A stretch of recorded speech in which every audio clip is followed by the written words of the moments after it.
Bonjour, je vais vous parler des vignettes au sein de Revit Architecture.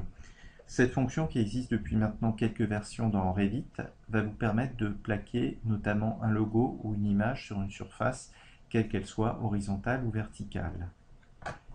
Donc comme vous le voyez, lorsque nous sommes ensuite en rendu réaliste, nous avons la possibilité de la visualiser, sachant que lorsque nous allons faire un rendu mental à l'intérieur de Revit, bien entendu, cette image, elle aussi, apparaîtra. Donc nous allons faire un rendu rapide ici, comme ceci.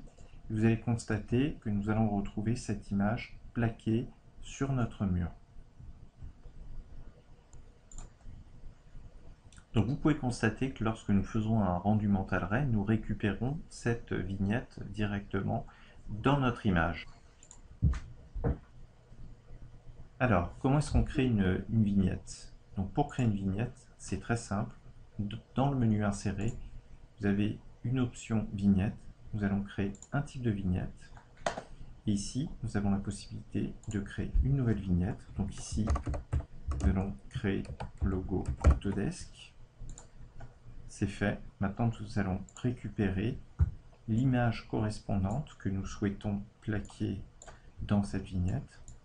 Donc là, je vais prendre ce logo que voici, dont je peux régler bien entendu la luminosité, éventuellement la réflectivité et la transparence si besoin est, le type de finition souhaité, la luminance. Si éventuellement il y a un motif de relief, ce qu'on appelle aussi du bump mapping, donc on pourrait très bien avoir en relief des matériaux, les creux et les pleins, et la quantité de relief correspondante.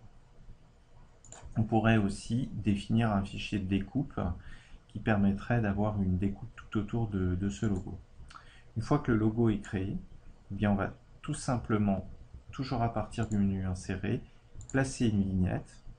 Donc ici on choisit dans le sélecteur de type la vignette correspondante que l'on vient plaquer directement sur la face correspondante. Une fois que nous la sélectionnons, vous voyez que nous pouvons la redimensionner. Nous pouvons aussi donner ici directement des dimensions, éventuellement en verrouillant les proportions ou en les déverrouillant si nous souhaitons écraser le logo. C'est fait, donc nous avons pu placer, comme vous le voyez, ce logo directement sur notre mur.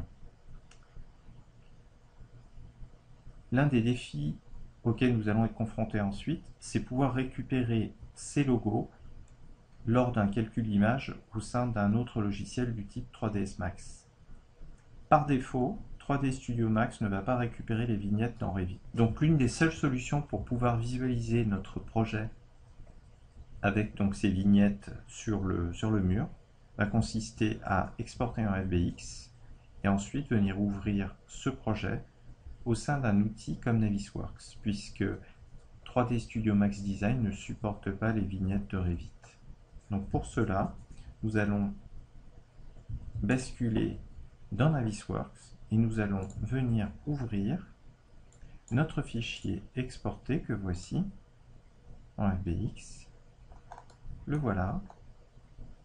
Et donc nous allons maintenant basculer, comme vous le constatez, sur une élévation sud et nous repositionner ici en perspective et vous pouvez constater que nous récupérons ces images correctement, ce qui nous permet de visualiser et de se promener en temps réel en fait dans notre projet. 3D Studio Max ne supportant pas les vignettes. Merci.